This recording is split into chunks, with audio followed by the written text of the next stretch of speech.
जातिगत जनगणना से शुरुआत करूंगा, जिसकी देश को जरूरत है, क्योंकि जनगणना होगी तो आंकड़े आएंगे तो जो बजट दिया जा रहा है वो सही तरह से लोगों तक पहुंच पाएगा, उस बजट का लोगों को फायदा होगा।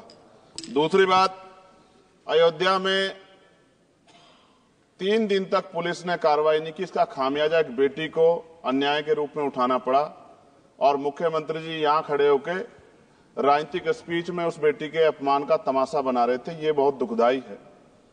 साथ साथ कुंभ में जिनकी जान गई उनको मैं श्रद्धांजलि देता हूं और मुख्यमंत्री जी को आपके माध्यम से कहता हूं कि वो सूची दे दे तो मुआवजा सब लोगों तक पहुंच जाए। बहुत अच्छी बात है। एक आईना सर मुझे दिखाना है देश भर की सरकारों को। यहीं बागपत के एक बच्चे ने न्याय नहीं मिला सर, आत्महत्या कर ली पार्लियामेंट के सामने, जितेंद्र ने। परभनी में बाबा साहब अम्बेडकर की स्टैचू तोड़ी गई सर, वहां सोमनाथ सूर्यवंशी को पुलिस ने मार दिया सर। यहां पंजाब में सर, अमृतसर में बाबा साहब अम्बेडकर की प्रतिमा पे किस तरह का अपमान किया गया। गोरखपुर में 2 दलित बच्चों की हत्या हुई सर। सूरत में एक दलित बच्ची को फीस ना चुका कारण अपमानित किया गया, उसने सुसाइड कर लिया सर। झुंझुनू में राजस्थान में एक बच्चे की पिटाई की गई मटकी छूने पे सर दोबारा। कठुआ जम्मू में सर एक नाबालिग बच्ची का सामूहिक बलात्कार किया गया सर। साथ साथ सहारनपुर में भूमाफियाओं ने शमशान की भूमि को देवबंद में सर जबरन कब्जा करने की कोशिश की, गोलीबारी की सर। आजमगढ़ में सूरज की हत्या सर हो गई और पुलिस बचाने काम करे अपराधियों को। सर SC ST को पहले जमीन मिलती थी पट्टों के रूप में, कई सरकार ने दी। उन जमीनों को पहले तो दबंगों ने कब्जा के रखा और अब उन जमीनों को सरकार भी छीन रही है सर। शहर में रहने वालों को SC ST को आवासीय पट्टे दिए जाने चाहिए। आजादी के 75 साल भी घर नहीं है, बाद भी SC ST के बच्चों को जो स्कॉलरशिप दी जाती थी, केंद्र और राज्य का आपसे विवाद है कि 60% आप दोगे, 40 हम देंगे। इस चक्कर में कई बार स्कॉलरशिप सब नहीं समय पहुंचती, मानसिक प्रताड़ना होती है, स्कूल परेशान करते हैं, कॉलेज। इसलिए मेरी राय है सर कि 0 बैलेंस पे उन बच्चों का एडमिशन कराया जाए। जब सरकार कुछ करना चाहती तो बच्चों को फायदा हो जाए। और देश भर में सर बहुत सारे छात्रावास बने हैं, लेकिन उन छात्रावास की स्थिति ऐसी है जर्जर, जैसे हमारे स्कूलों की है। इन छात्रावास का जीर्णोद्धार करा जाए, उनकी रख रखाव का ख्याल रखा जाए, क्योंकि यहाँ देश का भविष्य तैयार हो रहा है। और ऐसी हालात सर स्कूलों की है। स्कूलों के हालात आप देश भर में, मैं उत्तर प्रदेश से आता हूँ, जाके देखोगे नगीना क्षेत्र में सर अगर स्कूल गिर जाएगा किस दिन बहुत बड़ा हादसा हो जाएगा, कोई पूछने वाला नहीं है सर। बात OBC समुदाय की जाए सर, OBC समुदाय को वक्त आ गया है कि विधानसभा और लोकसभा में आरक्षण जो है सर मिलना चाहिए, जो उनकी पर्याप्त संख्या यहाँ लोकसभा में और सभी स्टेटों की विधानसभा में आ पाए, जो सामाजिक समानता की दिशा में जरूरी कदम है। OBC को भी SC ST की तरह सर प्रमोशन रिजर्वेशन मिले। OBC आरक्षण में जोड़ा गया सर असंवैधानिक है, क्रीमी लेयर, उसको खत्म किया जाए। सरकारी स्वायत्त संस्थानों में भी सरकारी विभाग के समतुल्य पदों को चिन्हित किया जाए तथा उनकी समतुल्यता स्थापित की जाए, ताकि इन संस्थानों में कार्यरत OBC कर्मचारियों के बच्चों को भी आरक्षण का लाभ मिल जाए। सर पत्रकार सुरक्षित नहीं है। पत्रकार मुकेश चंद्राकर की सर भ्रष्टाचार के खिलाफ आवाज उठाने पर हत्या की गई सर। कौन पत्रकार ईमानदार से पत्रकारिता करेगा। किसानों को MSP की कोई लीगल गारंटी नहीं। एक बड़े किसान है दल्लेवाल जी, 69 दिन से सर जीवन और मौत के बीच आमरण अनशन पे है। क्या अब तक किसी दिन उनकी जान चल जाए, सरकार को संज्ञान लेना चाहिए। सर माइनॉरिटी की बात करूंगा, धार्मिक आस्था की बात है, हम तो सभी का सम्मान करते हैं क्योंकि हमने शपथ ली है, हम संविधान को मानने वाले लोग हैं। लेकिन सर बड़ौत में भगवान आदित्यनाथ निर्वाण लड्डू पर्व के दौरान दुर्घटना हुई, 8 लोगों की जान चली गई, श्रद्धालुओं की, 75 घायल है, सरकार ने संज्ञान नहीं लिया। अयोध्या की तरह उनको मुआवजा दे देते तो उनके मन में भी जो माइनॉरिटी है पीड़ा जो है वो खत्म हो जाती।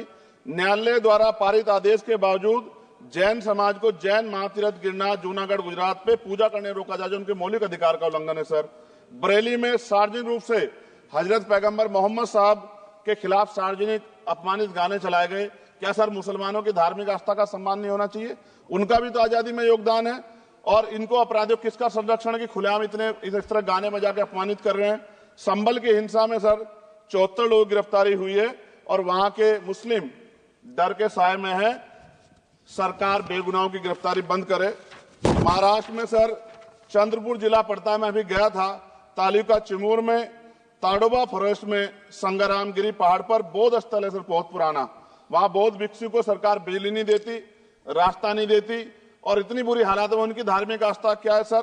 तथागत बुद्ध की ज्ञान स्थली होने के कारण बोध गया में बौद्ध धर्म के अनुयायियों के लिए जो बहुत महत्वपूर्ण स्थल है सर, इस स्थल पर अवैध कब्जा हटवाकर बौद्ध धर्म के अनुयायियों को सौंपा जाए। उनमें बड़ी चिंता, देश विदेश से लोग आते हैं, तो यहाँ हमारे देश की छवि भी खराब हो रही है। और अभी 12 फरवरी को सदगुरु रविदास जी महाराज की जयंती है और 14 अप्रैल को बाबा साहब अम्बेडकर की, 11 अप्रैल को राष्ट्रपिता ज्योतिबा फुले। इनको मानने वाले लोग नए कार्यक्रम करना चाहते हैं। अभी जिस विचार की सरकार है सर, वो तो कोई कार्यक्रम कर लें, लेकिन अगर ये कार्यक्रम करना चाहते हैं तो इनको कोई छूट नहीं है और नई परमिशन नहीं मिल रही। खत्म करूंगा सर, अंत में थोड़ा सा और रह गया सर, इसको खत्म करूंगा। लेकिन सर मैं जानना चाहता हूं, क्या सरकारी पैसे पे एक ही धर्म का अधिकार है? दूसरे धर्म के धार्मिक आयोजनों पे अभी कुंभ में 7,500 करोड़ रुपए खर्च किया आपने। आप रविदास जयंती पे कितना खर्च करेंगे? आप 14 अप्रैल को डॉक्टर बाबा साहब अम्बेडकर जिनकी जय जयकार होती है, उन पे कितना खर्च करेंगे? और उनके विचारों को आगे बढ़ाने के लिए आप क्या सहयोग करेंगे? ये सवाल बहुत बड़ा है।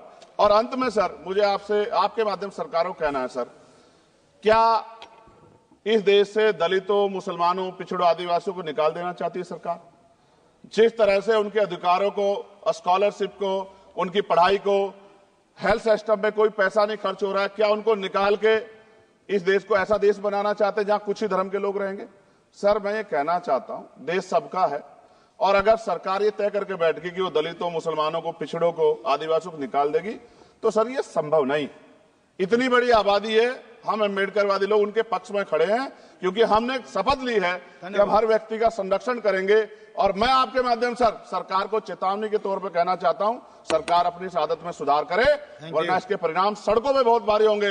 अगर मुसलमानों को, दलितों को आप लोग निकालने के बारे में सोचोगे और उनकी धार्मिक आस्था का अपमान करोगे, तो ये हम लोग किसी कीमत पे बर्दाश्त नहीं करेंगे। मैं आपका धन्यवाद करूंगा सर, लेकिन साथ साथ मैं ये भी कहूंगा सर, सर खत्म कर रहा हूं सर, 10 सेकंड में खत्म कर रहा हूं सर, आप आदेश करेंगे तो खत्म कर दूंगा। खत्म कर दीजिए, एक सेंटेंस बोलिए। 10 सेकंड में खत्म कर दूं सर? एक सेंटेंस में 10 सेकंड भी आएगा, बोलिए सर। मैं बस ये कहना चाहता हूं कि सरकार सभी का ध्यान रखे और उनमें भी गरीबों का ज्यादा ध्यान रखे, क्योंकि सर अभी जेब कटाई हुई, 2800 रुपए का टिकट है सर इलाहाबाद का, 56,000 रुपए का था सर। मैंने मंत्री जी से कहा, तब जाके उन्होंने संज्ञान लिया, तब आधे रेट हुए। इसलिए कह रहा हूं, धर्म के नाम पे धंधा और लूट नहीं होनी चाहिए सर, इसकी जिम्मेदारी सरकार की। धन्यवाद सर।